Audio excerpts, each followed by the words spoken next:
Hello, so for this video we're going to be crocheting this little bee.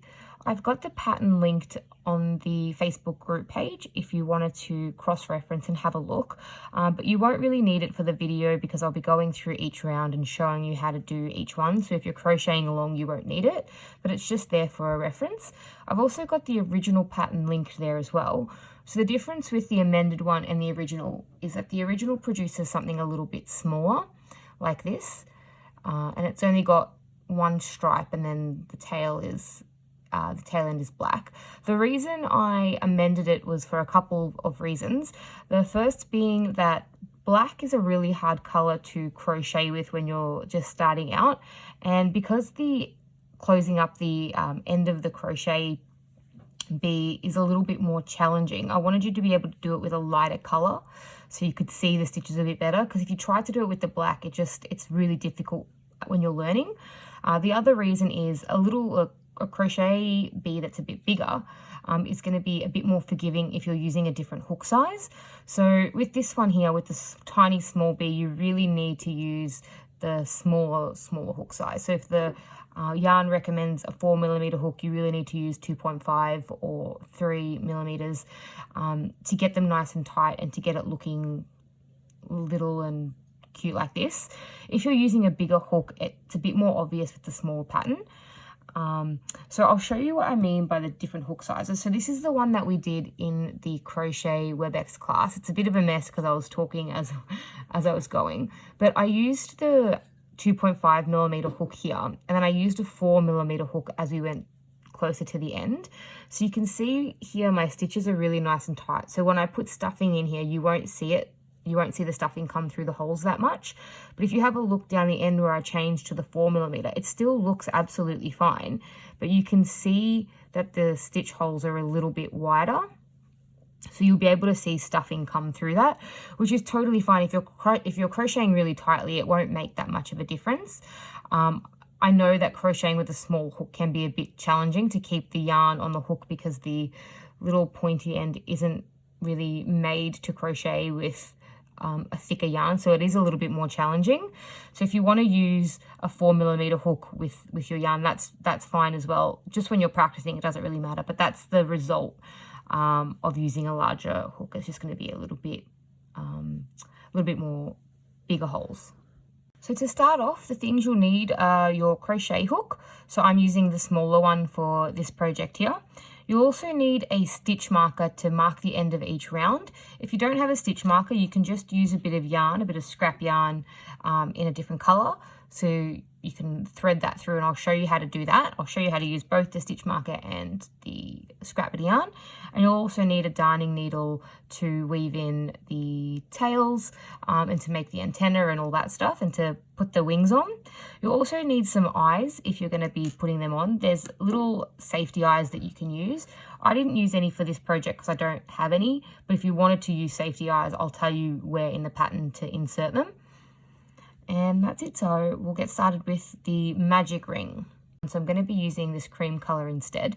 And we're going to be starting off with the magic ring. I'll also show you another way to start off the bee if you're struggling with the magic ring. It is a little bit difficult to learn because you're crocheting into a ring that's going to be flip-flopping around, and it is a little bit hard to wrap your head around. So I'll show you the magic ring and then I'll show you the alternative way to start. The magic ring is preferred because it produces a really tight starting circle. The other way that we start it, like the way that we start our granny squares, forming a ring that way, it might leave your starting circle a little bit wide, so you might have a larger hole in the center, but just for practicing it doesn't really matter that much. So I'll show you both options. Alright, so to get started with the magic ring, you just want to bring the tail end of your yarn in front of your two fingers like that and pinch that down. And you want to grab the working end of the yarn and wrap it around and bring it across like this. So we have an X, and then I hold that bit of yarn with my ring finger. You can see that X there like that. So to make it a little bit easier, I just like to bring the bottom of the X just a bit further down so that I've just got two V's looking up at me on my finger like this. So once you've got your two V's here, this is what we're going to focus on. we're going to get our hook, we're going to put it underneath one leg of the V like that, and then we're going to pick up the second leg of the V. And this is where it gets tricky, because when we're picking it up, we have to twist our hook around because we've got to loop it, we have to create a little loop with this bit of yarn. So we're going to drag it underneath. So I've got it pulled there, and then I'm twisting my hook to face up, and I've twisted the yarn like that. So now the yarn is sitting crisscrossed around the loop like this. And this is the other challenging part. We have to pick up another bit of the yarn and pull it through to secure that circle and to secure that loop. So I'm going to go underneath this piece of yarn here, put my hook underneath. You want this loop to be loose because we have to pull this bit of yarn through that loop to secure it, just like that. And then when I let it go, this is what the loop should look like. So I'll show you that again, how to get that loop. So the twist part and grabbing the yarn to pull through is the trickiest part of this loop. So we've got this part down. This part's pretty easy. We're making sure that our tail end is going over and pulling it to the left to make our V, putting our hook under. So we're going to pick up that yarn and twist, just like that. So that's what that should look like.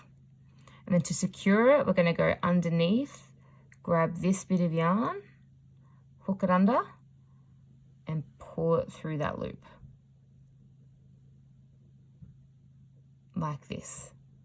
And then we're going to work our stitches into this ring. So we'll do the first round, and then I'll show you the other way to do it. So the first round in the pattern is to crochet 6 single crochets into the magic ring. So this part is a little bit tricky as well. The first and second round of amigurumi is always the hardest part.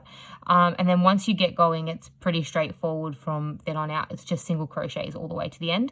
But just getting that foundation is a little bit annoying. So we're going to hold onto our ring with our finger on the loop here to try and keep that stable, and then pinching the tail end. We want to crochet over this tail because when we pull this at the end, it's going to close our loop shut.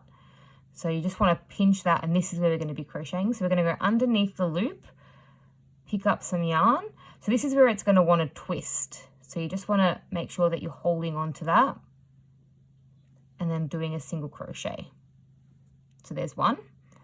We're going underneath to pick up our second bit of yarn, holding that stitch in place with our finger. So this is the second single crochet, going underneath for our third, underneath for our fourth, fifth, and sixth. The further you go along, the easier it is because it's a bit more stable. So once you've got some pretty V's facing you, and you've got 6 of these V's, so 1, 2, 3, 4, 5, 6, there should be 6 V's, you want to pull really tightly on the end of that tail to close up the ring. So then what you're left with is a tight little ring like this that's almost closed. So it'll look like a horseshoe. It's not going to look like a full circle yet because we haven't crocheted into that first stitch. So it's going to be open, but just get that as tight as you can for now. And that's what it should look like. So now I'm going to show you how to do the other starting ring if you really struggled with that magic ring. The start is just how you would start a granny square. So we're slip stitching onto our hook, and then we're going to chain 3. 1, 2, 3, and then we're going to work 1 single crochet into the first V from the slip knot, single crochet, and then split that single crochet open just like we would with the granny square. And then with the granny square we would chain 3 and then work 2 double crochets into this circle. But instead, we're going to put 6 single crochets into that circle there. So I'm going to do 1, 2, 3, 4, 5, 6, and then pull everything nice and tight with the tail. And then that'll get you to the same place as we did with our last round with the 6 single crochets. And I should have 1, 2, 3, 4, 5, 6 V's on this one too. And that ends up as like a little horseshoe as well, or a half circle almost. So we'll use this, this starting method to continue on with, and I'll show you how to do the next round. So round 2 says to single crochet, or to do 2 single crochets into every stitch. So that's called an increase. So sometimes in patterns you'll see it referred to as an increase or 2 single crochet together. There's a bunch of different ways that it's referred to, but anytime you're putting 2 stitches into 1 stitch, it's an increase. And that's how we form our circle and get it to the width that we need. We keep increasing in every round. So for our first increase, we want to find the first V or the 6th V. So if you can't really see the V and you're having a hard time finding where to start, you just want to count backwards from the V's from your hook. So that's the first V. So that's the 2nd, 3rd, 4th, 5th. And I can see that this V here, it's really tight and quite small compared to the others, but that's my 6th one, and that's the one that I'm going to be working into. We want 12 stitches at the end of this round. So we want to make sure that we do 12 single crochets, and that's 2 into each one. So I'm going to stick my hook underneath both the legs of that V. It's a little bit tricky to get it into this first one because it's always the tightest and it's the most finickiest. But I'm just going to push my hook right underneath and pick up both those 2 legs of the V like that. So you can see I've got both of them there. And I'm going to do 1 single crochet. Pull that through, and then put my 2nd single crochet into that same stitch. Oops, the yarn split, just grab that again. So I crochet really tightly, so this is why my stitches are so hard to get into. So if you crochet a little bit loose at the start, you might have a bit more luck getting that hook in, but it's really only the first few stitches that are that difficult. The further we go, the easier it gets. So that's 2. So now I'm going to put 2 single crochets into the 2nd V to make 4. So that's my 3rd stitch and my 4th one.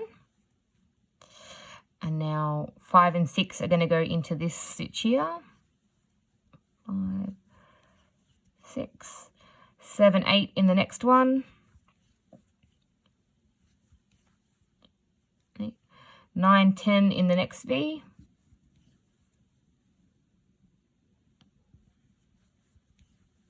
And then 11 and 12 in that last and final V. So if you've used this method of crocheting the center, if you've used the granny square circle, you might have a few little bobbly bits. This is the back of our work here. You'll see the back a bit clearer as we go. This is the front. The back is a little bit more bumpy than the front. The front has the V's displayed nicely and the back has these little bumps. With crochet, with amigurumi, sorry, it's up to you, your personal preference, which side you like more. I always crochet with this side as my good side and this is my back side. But some people really like the look of the back and they'll use that instead. So it's just up to you what you want to do with that.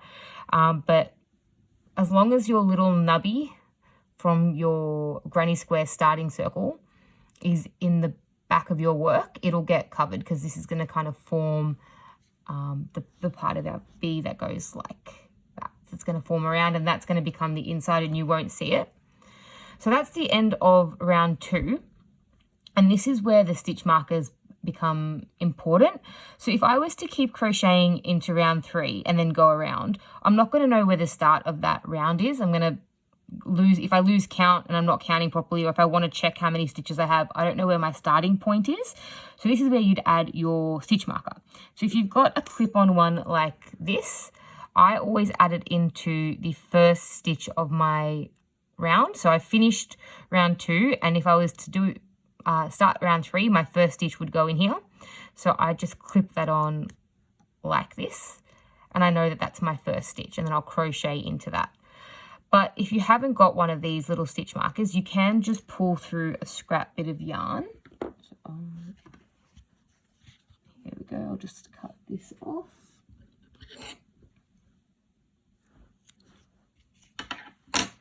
And so I just put that in before I start crocheting the round, just so I know where I'm at. So that's my next stitch. So I'm just bringing that through. Just like that. So that's going to mark the first stitch of round 3. Okay, so round 3 says to single crochet into the next stitch and then single crochet twice into the next stitch all the way around. So we want a total of 18 stitches at the end of this round here.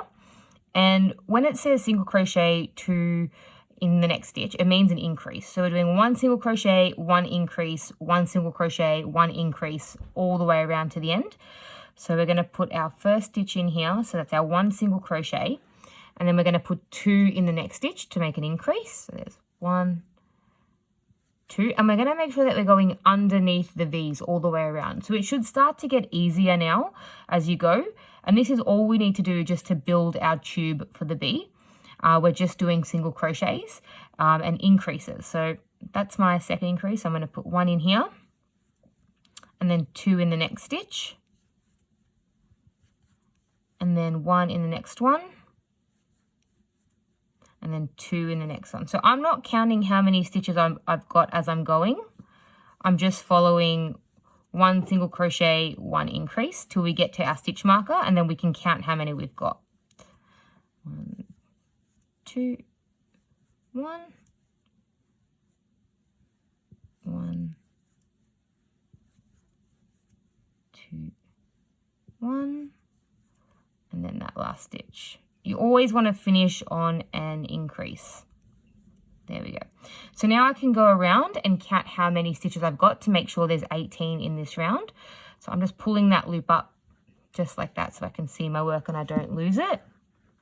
So there's 1 V right here. So it's 1, 2, 3, 4, 5, 6, 7, 8, 9, 10.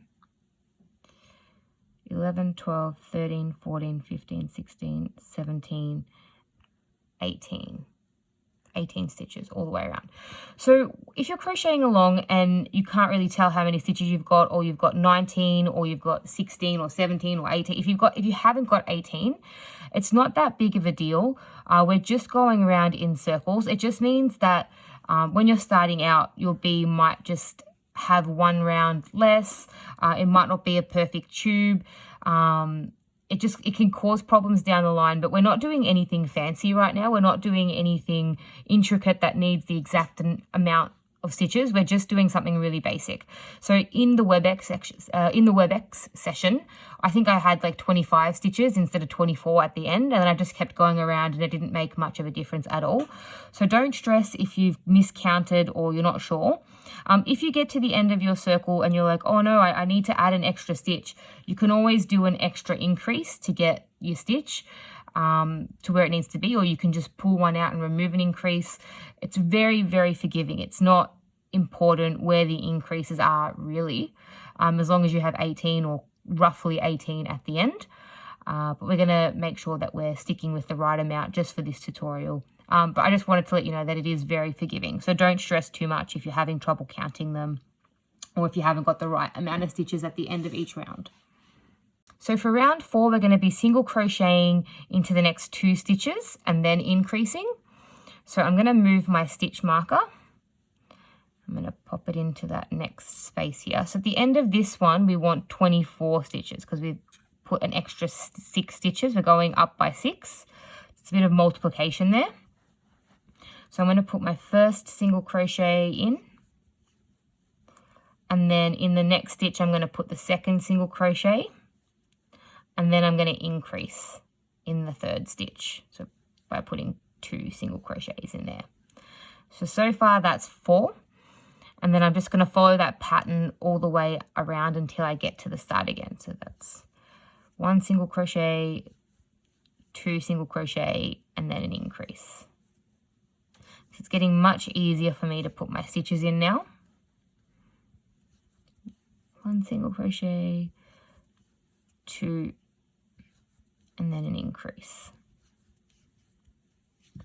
And if you lose count, you can see which stitch has your increase. If you have a look here, you can see that that stitch has 2 stitches in that one hole. And then if I was to do just 1 in the next one, you can kind of tell that difference there. That's got 2 and that's got 1. So if you lose track, you can kind of count that way. Increase. Or you can just guess where you're up to, continue around and then count your stitches and hope that you've got the right amount or close to the amount.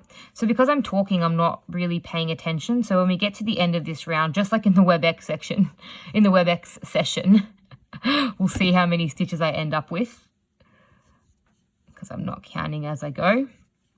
And then I can show you how to fix it. So I'm right up to where my stitch marker is now. So I'm going to count my stitches.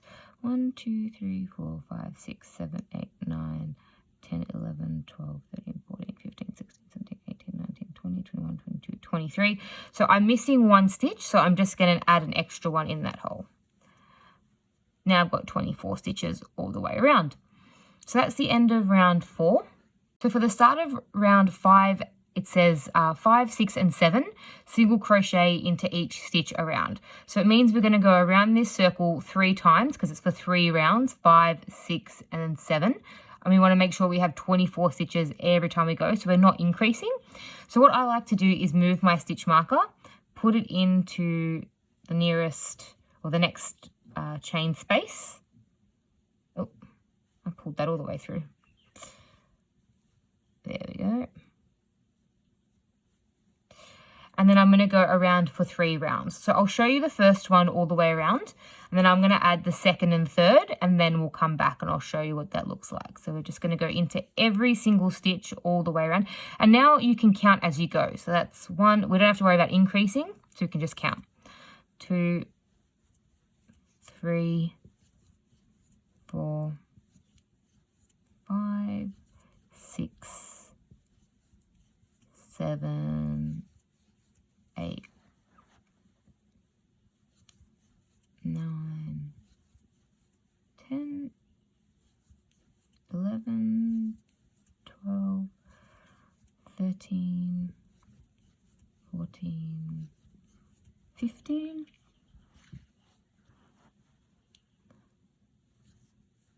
16, 17, 18, 19, 20, 21, 22, 23,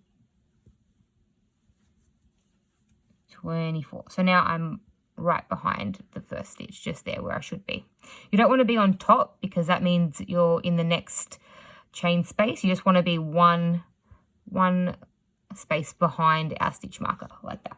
So a couple of things for this round.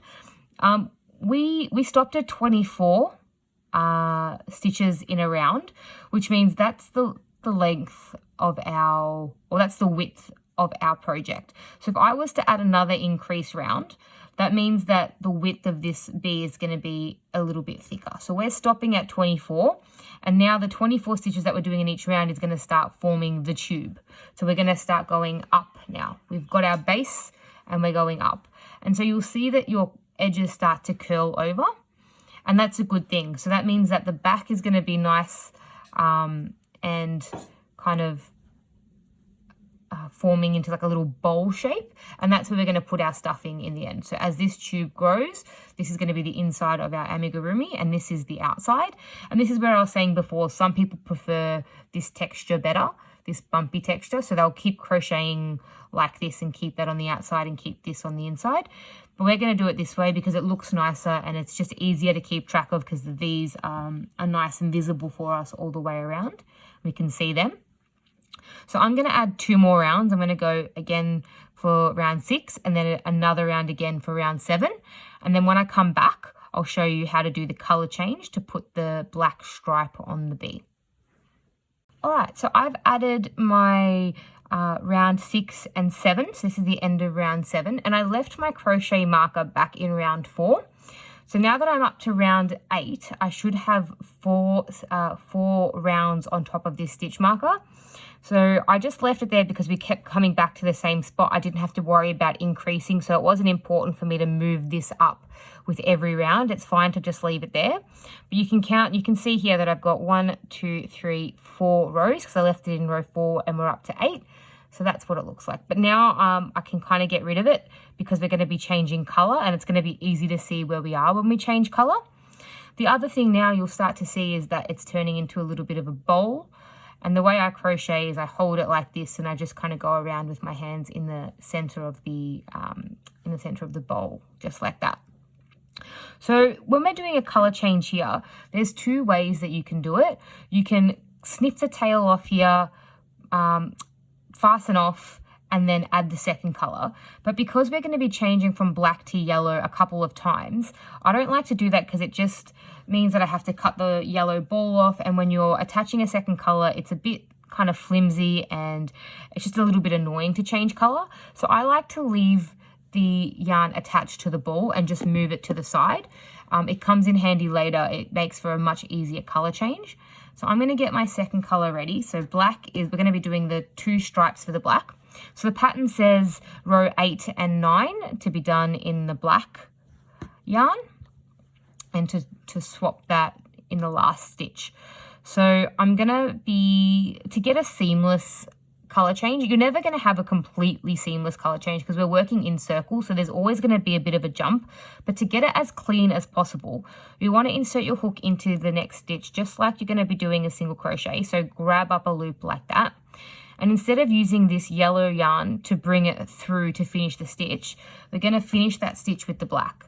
So I'm going to loop the black over my hand like this. So there's the tail, and I'm going to bring it, hook it onto my hook, and I'm going to bring both those strands of yarn through that stitch like this. And then I'm going to drop the tail. So it's going to be all loose and wonky right now, but just to secure it, I'm going to put a second stitch, a single crochet, into the next chain space, just like this. So it's going to look a bit wonky, but then at the back, so in the center, if I tug on the tail of the black and the tail of the white, just like this, it fastens off that stitch to get it nice and secure. And you just want to tug that. You can tie a knot here if you like. I tend to tie knots with my work all the time because I find it just gives me some peace of mind that it's definitely secured. So I'm just going to grab this black and then tie a little knot just in the back. That's going to get tucked in later so we won't see it. And now I've got my black, and I can continue around, and I can count as I go because you'll see how many black stitches you've got. So color changing can be fun like that. So I'm going to move my white yarn out of the way, or the cream yarn, and I'm going to continue on with the black. I'm going to go into every stitch. So I've done 1 stitch there. So the next one's going to be my second one, and we're still going to have 24 because we haven't increased, and we're not increasing in this row. We're just forming the tube. So I'm just going to be doing 24 stitches in this round 2. So that's 3, 4, 5. I don't even have to count. I'm just counting as a backup. 8, 9, 10, 11, 12, 13, 14, 15, 16, 17, 18, 19, 20, 21, 22, 23, and 24. So that's round 8 done, and you can see that color change all the way around. So we're going to do another stripe in black here as well. So I'm going to go around again just with single crochets till I get to the start where that color changes. The other thing as well is you don't always have to follow a pattern 100%. If you wanted to just have a really thin line, so here I've got two black rounds. You could just have one black round, one white, one black, one white. You can change the pattern to suit yourself. If you wanted to as well, you could make extra rounds and have your bee extra long. You could have a really, really long, a comically long bee if you wanted. If you wanted to put, any other color in here, you could as well. So it's completely flexible. The patterns aren't set in stone. You can do whatever you kind of want with them. But we're going to stick with two rounds of black, 2 rounds of yellow, and then 2 rounds of black. But again, it's up to you if you wanted to change that around. So I'm going to go around for my 9th row, and then I'll meet you back at the start so we can color change back to the yellow. All right, so I just finished that round there, and you can see in the center, they're all our tail ends. The best thing about amigurumi is you don't have to worry too much about weaving in the ends because it's just going to get stuffed anyway. So that's really exciting. I hate weaving in the ends. So that's the end of round, I believe that was round 9. So 10 and 11 are going to be both in the cream. And this is where keeping it attached comes in handy. So I don't have to worry about fastening on and pulling through that second color because we've left the yellow there. So as you remember from the last round, to change color, we're going to insert with the original color, which is black, to pull up 2 loops. And then I'm going to switch to my yellow to drag that through. Just like that. So now I've got my yellow on. So that was a much faster color change. And so now I can go into the next stitch and continue on around for 2 more rounds of yellow. And that's why I like to kind of keep it attached onto the ball. You just want to make sure that you're bringing the ball to your left and swapping them around so the yarn doesn't get all tangled up because they're both attached to the project right now. So we just want to keep the black to that side and the white to this side. So I'm going to go ahead and do round 10 and 11 both in yellow. Just single crocheting all the way around till I get back to the end of that round, and then I'll show you how to go back to black. I got to the end of that round and I just wanted to mention a couple more things. So I'm not using a stitch marker at the moment because I'm using my color change spots to mark my stitches. So every time I come around, I'm only doing 24 stitches. I don't have to worry about increasing or decreasing, and I always come back to the same spot. And then I know where I am. And I'm also counting 24 stitches as I go around. So that's why I'm not using the stitch marker, and that's why the bee is really fun to do when you're starting out because you don't have to worry about where you're at in your work because the color change will show you. The other thing that I want to mention is that I'm using 2 different types of yarn for this project. So I've got cotton for the white, and I'm using acrylic. It's like a fluffier type of yarn. It's kind of like got the texture of wool for my black stripes, but on both the packages of yarn it says the recommended hook size was 4mm. So I can get away with using 2 different types of yarn as long as you're using the same recommendation and you're using the same hook. So this is the 2.5mm hook that I'm using. I sized down by I think 1.5 to get the stitches nice and tight, but they both recommend 4mm hooks so I can use them in the project as well. So now I'm just going to move on to the black. The next round is 2 rounds of black. So as you can see, we're just repeating these rows now. We're still just putting 24 all the way around, and we're just repeating it to get it nice and long. So I'm going to color change again, flip my yarn over. So I'm going to swap to have black on my left now. I'm going to pull up a loop with the cream color and then drag the black tail through. And then pull on that cream to get it nice and tight. And go into that next stitch.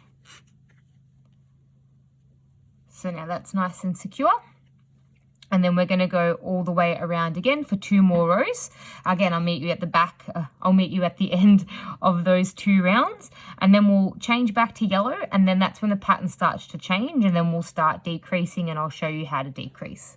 I wanted to mention as well, you want your color changes to be relatively in the same spot.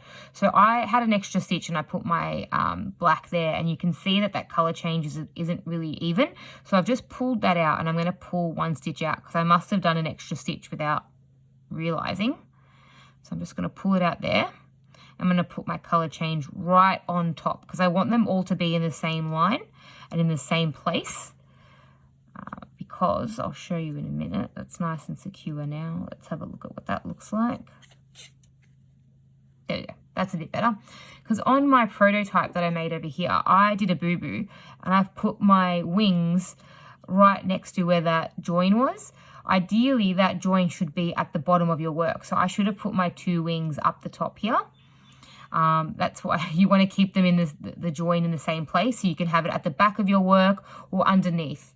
So if this was an upright, if this was a little toy like this, you'd want your back of the work to be the color change there. So it would look like that. So that's why you just want to make sure that your color changes line up nice and evenly just there. So I'll meet you back at the end of this black round. Right, so I finished row 13 and we're up to row 14 where we change colors back to yellow.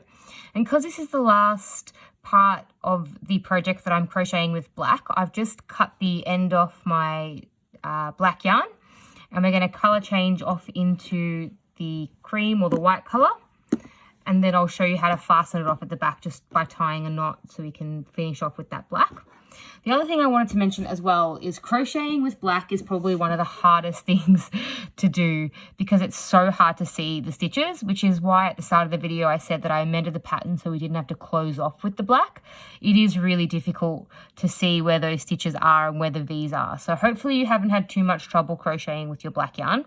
So I'm just going to go into the next stitch, pick up my black to finish that off, switch to my yellow, pull my yellow tail through, and now at the back I'm just gonna tighten that up, and then what I'm gonna do is I'm gonna slip stitch it.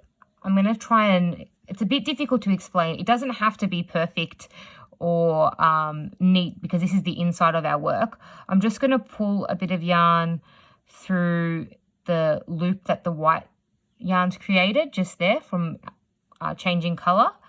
Pull that through, and then just, it's really difficult to see with the black, but I've just made a loop and I'm going to tie a little knot just like that to secure it on at the back, and then just stuff it down the back there. And now I can go back to yellow and I don't have to worry about that black coming out or unraveling because it's nice and secure. So now row 14 says just to do 24 stitches around with the yellow. And then I'll meet you back after I've done my 24 stitches and I've come back around, and then we'll start working on the decreases.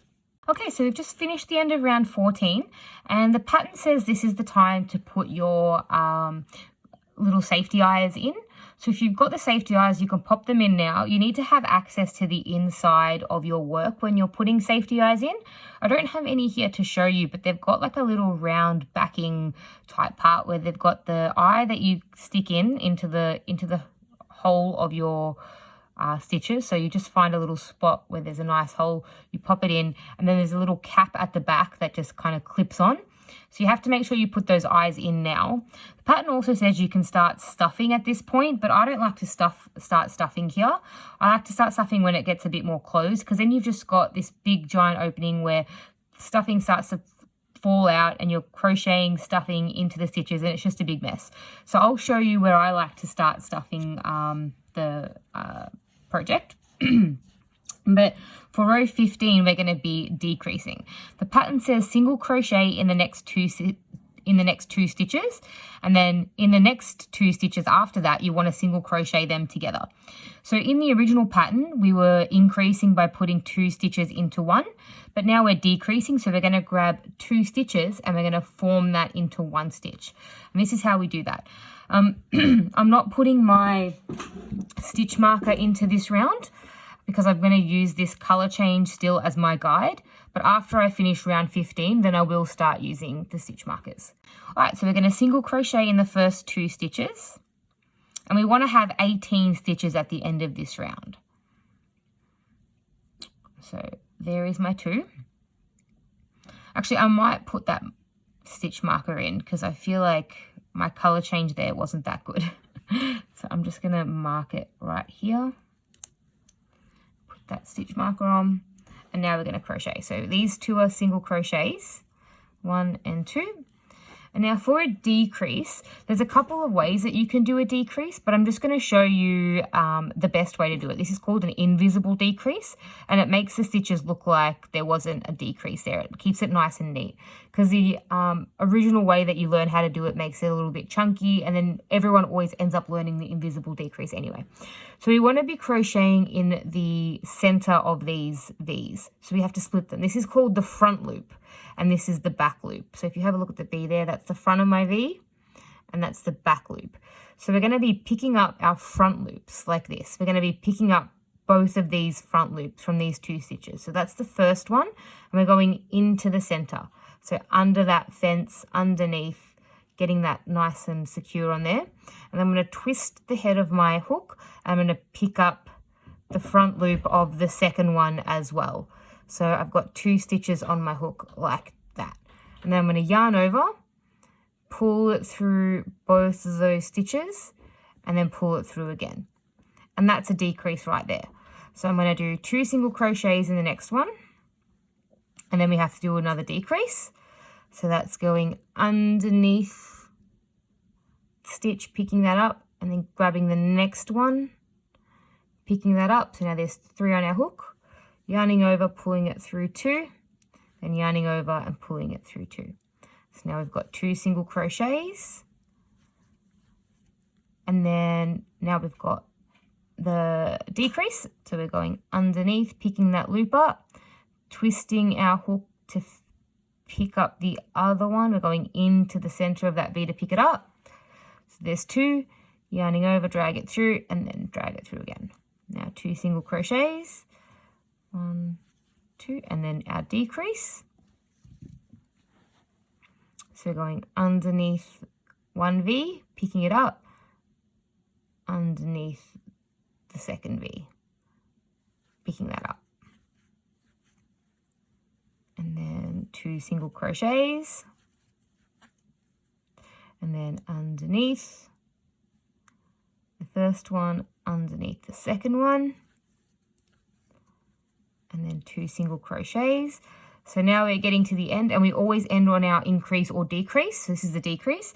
So I've stitch marked here. This is the last round from the previous round, the last stitch from the previous round. So I've just got to take this stitch marker off now so I can use that stitch, because you can't use the stitch with these plastic markers in there. So I'm going to pick up that stitch there, pick up my second one, bring that through and finish that off. So that is the end of that round, and we've decreased, and we should have 12 stitches. So we'll count that together. There's 1, 2, 3, 4, 5, 6, 7. Oh, sorry, we should have 18, not 12, because we've gone from 24 to 18, and then our next round will be 12, but we should have 18 here. 1, 2, 3, 4, 5, 6, 7, 8, 9, 10, 11, 12, 13, 14, 15, 16, 17, 18 stitches. Wonderful. So now we're up to, I think it's round 16, and we need to have 12 at the end of this one. And so we're going to do something similar like what we did before. I'm going to put my stitch marker in my last hook, or in my last stitch, sorry. There we go. Just to mark that round. Or if you're using your scrap piece, you'd be putting it in here, into the first loop, just there. So we're going to do 1 single crochet in this one, and then a decrease. So in our last round, we did 2 single crochets, then a decrease, and now we're doing 1 single crochet and a decrease. So we're getting these rounds smaller and smaller. So now we're going to do our decrease. We're going to put our hook into the front part of the V, just like with the other round, picking up 2 stitches, yarning over, pulling through. So it's 1, and then 1 single crochet, and then 1 decrease. Then 1 single crochet and a decrease. 1 single crochet and a decrease. 1 single crochet and a decrease. 1 single crochet. And because I put my stitch marker in that last stitch, I've got to pull that out so I can use it. If you were using your scrap bit of yarn, you don't have to worry about this, because that would be in the first stitch of the next round. So you don't have to worry. It's not going to interfere with this last decrease. So now I should have 12 stitches at the end of this round. So if we have a look here, we've got 1, 2, 3, 4, 5, 6, 7, 8, 9, 10, 11, and 12 stitches. So just finished round 16 with the 12, where we finished with 12 stitches. And this is the part where I like to fasten off my work and start stuffing the project. So this round here, we've got 12 stitches. It's still big enough for me to push my finger in and push all the stuffing down. And I only have a couple of rounds left to go where I have to worry about getting the stuffing caught. So I cut the tail end of my yarn off, and I'm just going to fasten off by doing a slip stitch and just pulling that through. And this is where I'm going to stuff the bee. So I've got stuffing here from an old pillow. Well, it's not an old pillow. I haven't used it, but I did buy a pillow from Kmart a year or so ago, and I used this for stuffing because it's super, super, super cheap. I believe that pillow was $4 from Kmart, and I've still got that whole bag left, and I've had it for a year. So it's really cost effective. If you buy the stuffing from Spotlight, it is a bit expensive. If you don't have stuffing, you can use, I've never used it myself, but I'm sure that you could probably get away with using toilet paper. The other thing that you could use if you hoard yarn like I do, I have a bag of scrap tail ends of yarn that when I've done granny squares, I've cut the tails off and I've just put them into this plastic Ziploc bag, and you can use that for stuffing too. But I've got the pillow here that I'm going to use, and the stuffing depends on your preference of how hard you want your little amigurumi toy to end up being. So the more stuffing you put, the firmer it's going to be. I like to keep mine really dense. I put a lot of stuffing in my amigurumi because I like them to be super solid. The other issue with stuffing is you have to do it in small little clumps like this, because you have to move it around and maneuver it inside the bee or whatever you're crocheting, so it's even. So if I have a big lump at the bottom, you can see it through, you'll see that it's stuffed weirdly. So you want to break up your stuffing and make sure that you're putting it in small sections and small amounts before you instead of just chucking a whole amount in. And that smaller circle there helps you to do that too, because you can't put a big chunk of stuffing in there. You have to do it in small pieces, so that kind of forces your hand. And then you can mess around with the stuffing like this. You can do whatever you have to do to get it looking the way you want to. So this is why we crochet with that smaller hook, because you can see here I've stuffed mine pretty densely, and even with the smaller hook you can kind of see the stuffing coming through. So if you've got a larger hook that you're using, you might see the stuffing even more. If you stuff it less, if I pull some stuffing out, I think it helps just a little bit with seeing that stuffing come through. But you can see here how wonky it is because my stuffing's in there a bit funny. But you can always shape it with your hands to get it the way you want. So I think that's enough stuffing for my little bee. I think I'm going to leave it like that. And now I'm going to show you how to close off this hole. So there's a couple ways to do it. If we follow the pattern, it's going to say to decrease in every stitch. So we'll be decreasing two together, all the way around. And then once you get there, you have to do it again. And it gets really finicky with decreases when it gets to this stage, when you've got a few decreases left. It gets just really hard to decrease it the way that the pattern says. So I have another way to show you how to decrease it a bit easier for beginners. What we're going to do is we're going to decrease in a couple more of these stitches till we feel comfortable, so until it gets too difficult. So I'm going to do a couple more. I'm going to go into this one and into the next one, just till I get uncomfortable and my finger doesn't fit in there anymore. Because the finger really does, having your finger inside the project really does help to hold on to your stitches. Here we go. Now it's getting really tight for me, so I think this is going to be my last one that I'm going to do with my decrease. Pull that through, fasten it off, and that's closed it pretty tight. So what you do now is when you no longer have room for your finger to go in there, you get your tail end and you put it through your darning needle. And I'm going to show you a little trick to close this off as neatly as we can. So I've got my needle in there like that. So we're going to go into the front posts of the remaining stitches. So just like we would decrease, I'm going into that front post of the V and pulling my yarn through really, really lightly, gently. I'm putting it through the next one, the next front post of that V, the next front post of that V, all the way around, putting it in those front posts really gently. Putting that in the next one, the next one, and I think that's the last one there. So once you've pulled it through really gently, you just want to tug on that bit of yarn, pull it really tight, and that'll close the little bum end up. So then what you do with this little tail piece is you pop it right through the center, feed it through to the opposite side, feed that needle through, you can see it coming out there, and you want to pull it down. And that'll bring that little bum end in. So you can see I'm pulling that. And then we grab our scissors, cut the little end off just like that. And now we've got a finished little bee, and you can squish it around in your hands to get it how you want it to look. And that's the nice, neat little bum, and we didn't have to worry too much about decreasing all the way to the end. So that's where I stop following the pattern and I just do it to where I can fit my finger in. And then that little trick of just going in the front of all your remaining stitches and closing it gives you a nice closed, tight little circle there. So that's the body of the bee done. So the next part is the wings, and then the antenna, and then we're all finished. So we're going to move on to the wings now.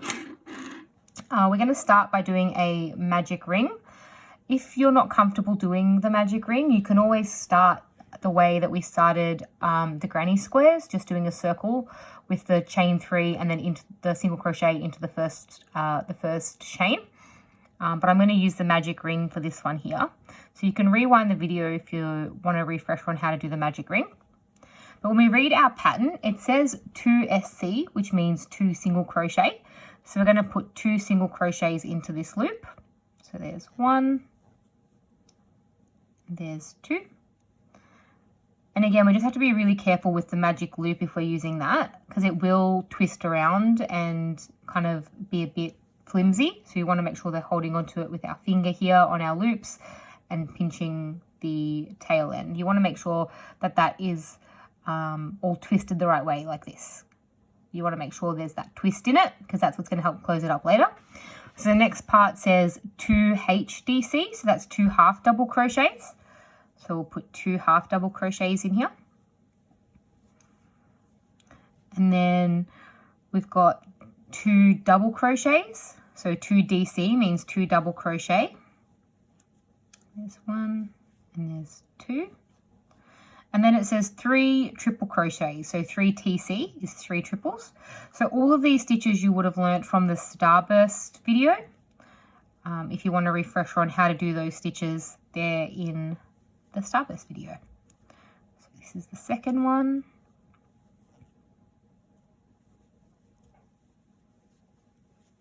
Three. And now we're going back down. We're going to do 2 double crochets, so 2 DC. There's 1, 2, and then 2 half double crochets, 2 HDC, and then 2 single crochets. So then we're going to pull our tail nice and tight, and it's going to bring the circle together, just like that. And I'm going to do a slip stitch, and then I'm going to cut my tail. I'm going to leave a fairly long tail because we do need to sew it into the bee, and pull that through. And so now we have something that looks like this. That's what the wing is going to look like. So when we sew this into our bee, I'll show you how to do that in a minute.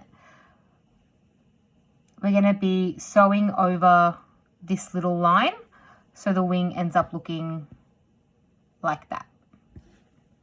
Okay, Okay, so I've gone ahead and made a second wing, and I've just pulled both those two tail ends really tight. And then you just want to make a knot with these two ends together. Do 2 little knots like that to get it nice and flat.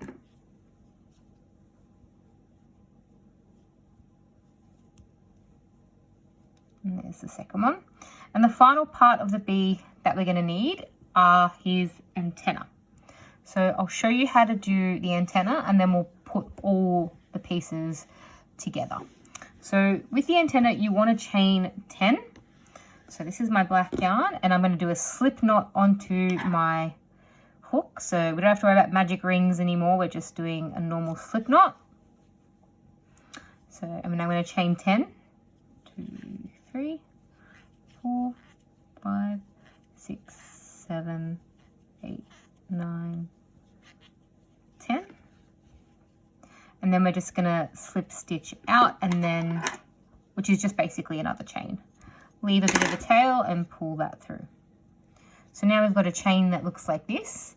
Now for one end of the chain, we're going to tie a knot as close as possible to the end. So this is going to end up being, if you have a look here at the antenna, that knot is going to be the little bauble at the end of the chain. So the way that I do it, you can do the knots any way you like. I just fold it over, pull it through, and then just push and shimmy my knot down till I get to the end. Just shimmy it all the way. And then there'll be a little space here like that. And then I just tie another one in between there to get it nice and thick. So I'm sure there's better ways to get a knot here, but I just find this works for me. There we go. Sorry, it's probably a bit of a mess trying to watch me do that. And I just do it a couple of times till it's as thick as I want it to be. And we might do one more. So you can make this little bauble on top of the antenna as thick or as thin as you like. There, I think that's good enough. And then you just want to snip the tail off as close as possible to your knot.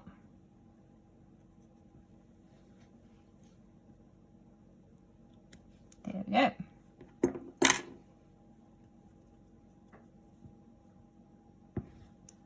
And that's your little antenna. And so we're just going to leave it like this, and I'll show you how to put it in. It looks weird now, but we'll pop this in last. We'll use the wing placement to find the correct placement for this antenna. So once you've got all your pieces, we're going to put them all onto the bee. Okay, so I've attached one wing to the bee, and you want to make sure that your jagged little ends are at the bottom. So that's one wing here, and I'll show you how to attach the second wing on. Now the wing placement is completely up to you. I do it on the black part of the bee here because it just gives me a stitch guide to guide my needle, and you can put them as close or as far away as you like. You could put them really close like this if you wanted the bee to have super close wings. You can put them far apart. You could put them on either side. It's completely up to you. So what I do is after I've tied the knot there and everything's nice and secure, I find the longer tail. So this is the one that I'm going to use, and we're going to ignore the other one. The other tail is just going to get hidden right at the end. So I'm just going to thread my yarn through my needle.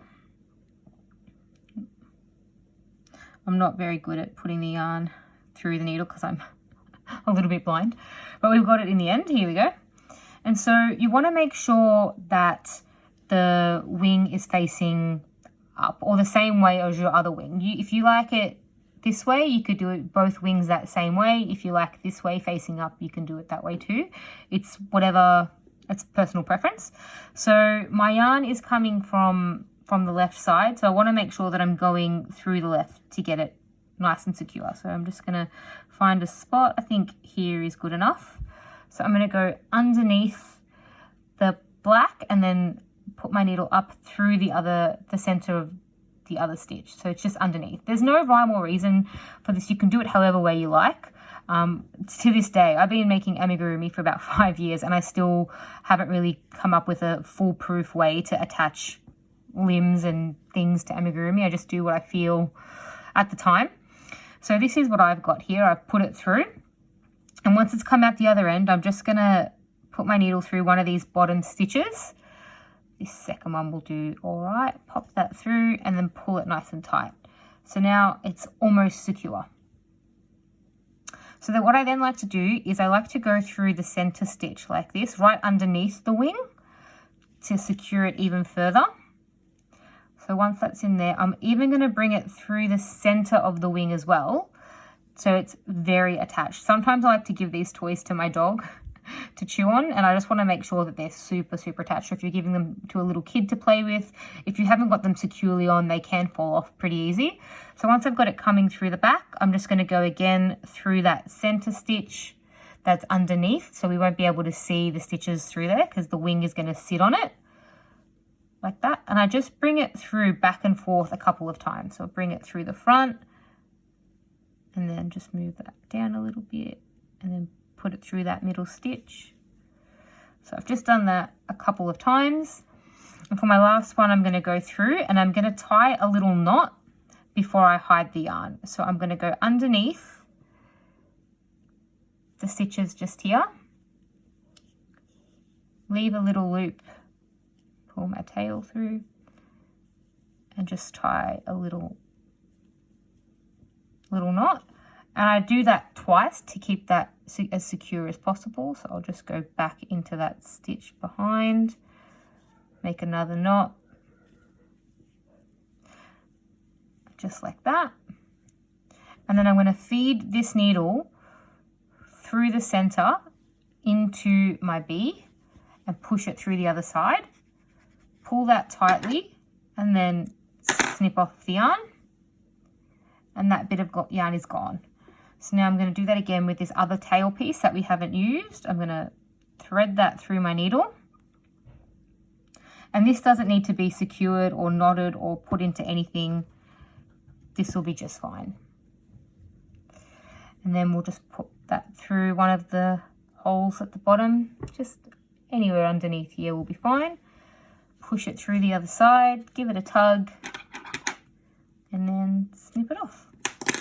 So there are two wings attached. So you can see that this one has a bigger hole than this one. It's because I didn't tighten it tight enough when I did my magic loop. So you just want to make sure that's nice and tight, and that'll get you a smaller hole in the center. If you've used the granny square circle, you might get a hole that looks like that as well, but it doesn't really matter too much for your first try.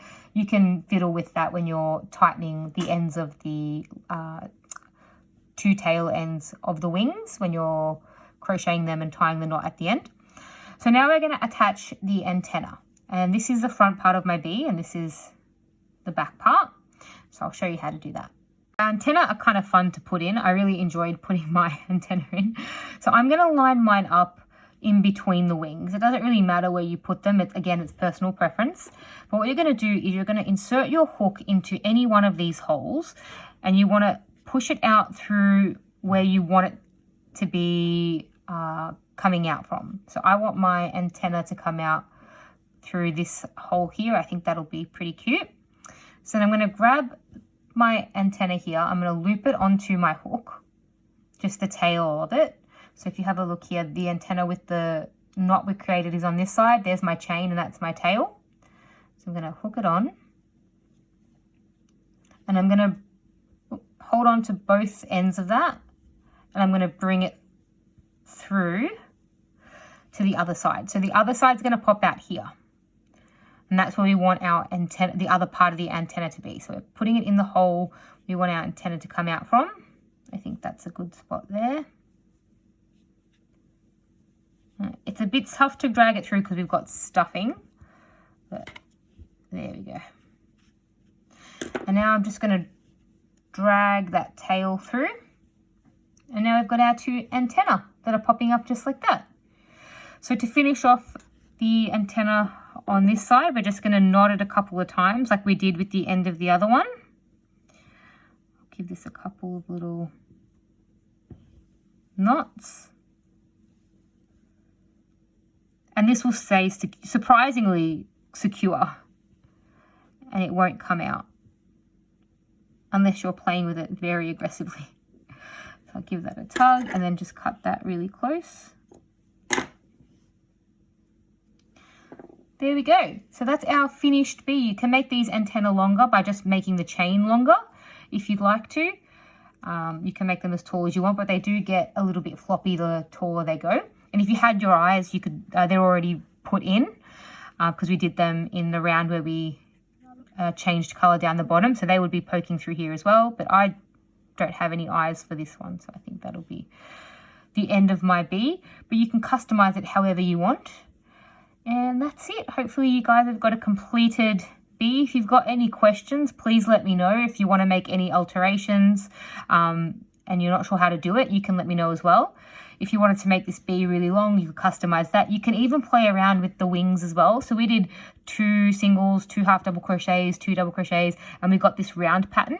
You could have really long wings if you wanted to by having a lot more triple crochets in the center. So you could have these a bit narrower. But I think my ones here are a bit narrower because I did a few more triple crochets in the center of them. But you can play around with that. So hopefully you guys enjoyed the video.